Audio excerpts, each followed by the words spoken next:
Assalamualaikum warahmatullahi wabarakatuh. Oke, kembali lagi bersama saya Riko. Pada kesempatan kali ini kita akan belajar bagaimana cara membuat project baru di UiPath. Pertama, kita buka terlebih dahulu aplikasi UiPath Studio-nya. Kita tunggu sampai aplikasinya terbuka. Selanjutnya kita pilih proses pada new project di atas. Kita klik pada bagian prosesnya, lalu kita beri nama project yang ingin kita buat. Untuk description, kalian bebas bisa mengisinya ataupun tidak.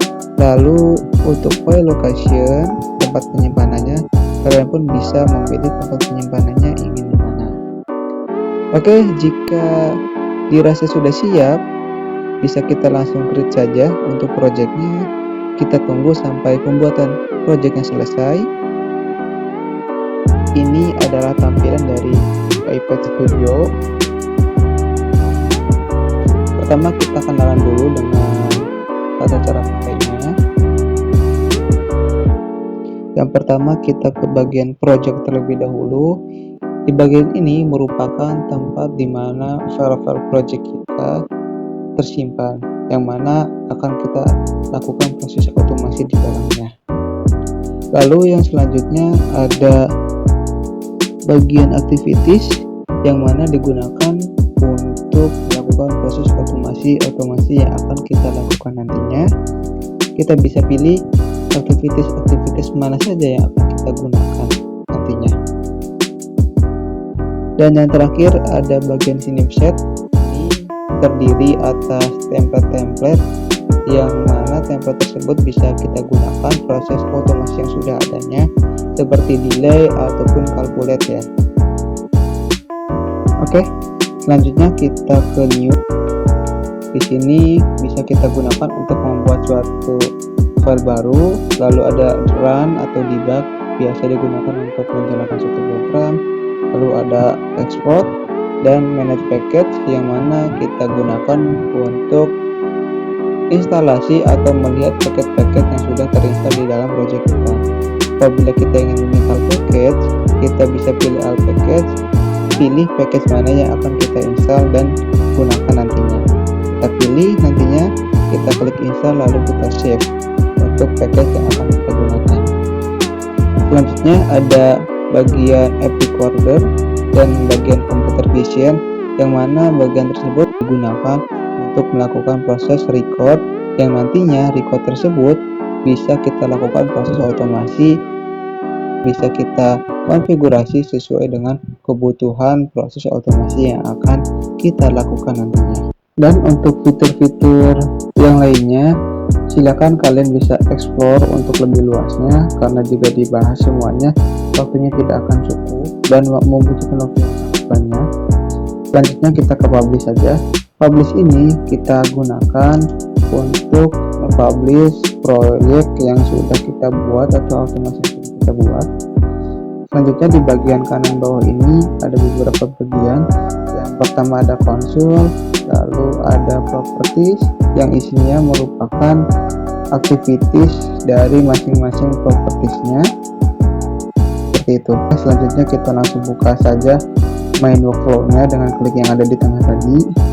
Lalu kita deskripsikan terlebih dahulu apa yang ingin kita buat.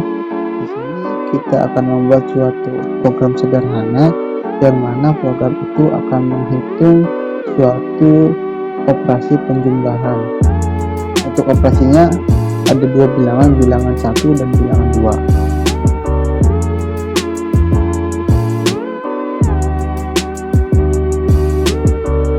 Kita definisikan terlebih dahulu aktivitas yang akan dilakukan. Yang pertama tentunya kita butuh suatu inputan. Yang kedua kita butuh suatu pengoperasian untuk penjumlahan. Dan yang ketiga kita butuh output atau hasil dari penjumlahan yang sudah dilakukan.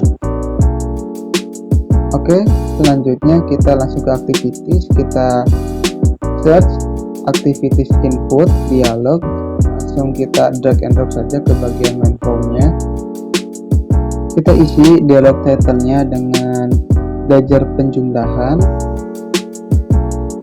Dan kita isi juga input type-nya dengan input nilai A. Lalu untuk input type-nya bisa kita isi dengan text box saja karena kita tidak membutuhkan multiple choice pada kali ini.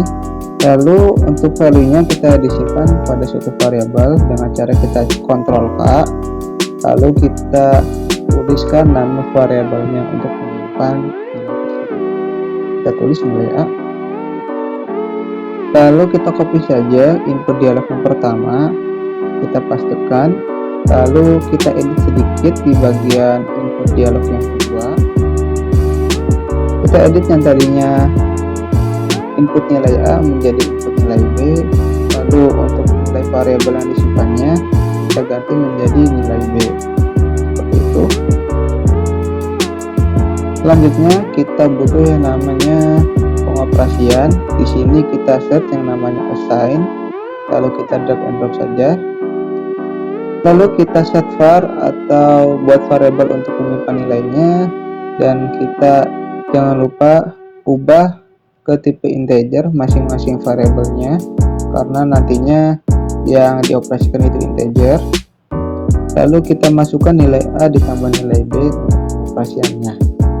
Selanjutnya kita tampilkan output dari proses yang sudah dilakukan pada penjumlahannya. Kita pilih message box dan write line. Perbedaannya, message box ini dia akan ditampilkan berupa log message, sedangkan write line dia akan ditampilkan pada command prompt seperti itu. Selanjutnya kita isi saja pada message box dan write line-nya dengan hasil sama dengan ditambah nilai dari outputnya. Jangan lupa dikasih .toString agar hasil dari outputnya itu tidak error karena tipe datanya string pada saat ditampilkannya.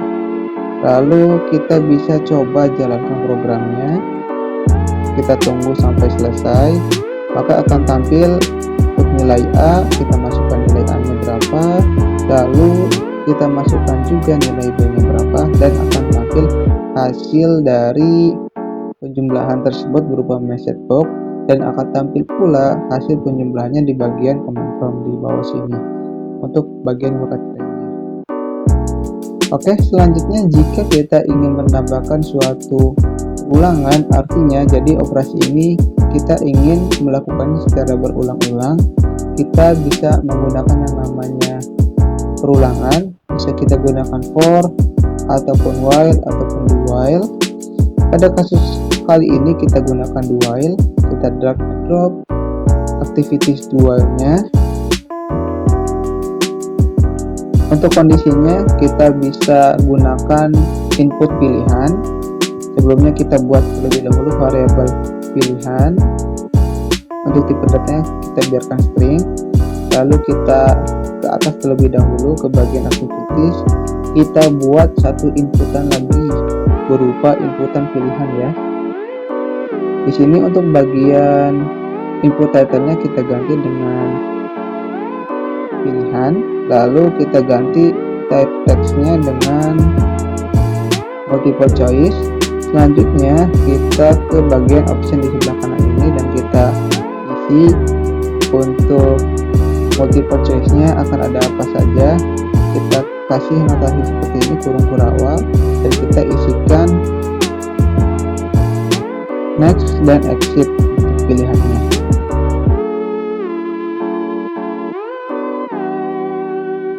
Baik, selanjutnya kita ke bagian do while yang ada di bawah. Pada bagian kondisi kita tulis pengkondisian pilihan sama dengan next, yang artinya jikalau pilihan itu sama dengan next maka perulangan akan terus berjalan.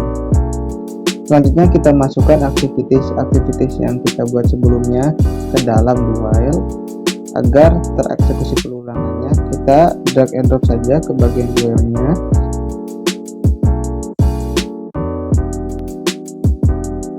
Jika sudah, bisa kita langsung jalankan saja program yang sudah kita buat. Kita langsung debug saja.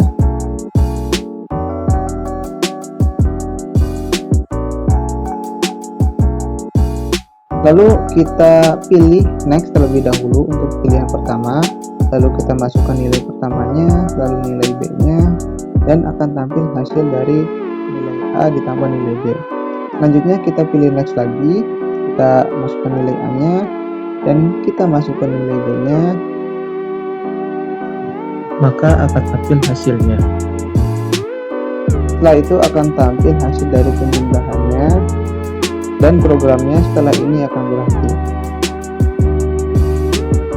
Oke, itu saja untuk materi hari ini. Mudah-mudahan bermanfaat. Assalamualaikum warahmatullahi wabarakatuh.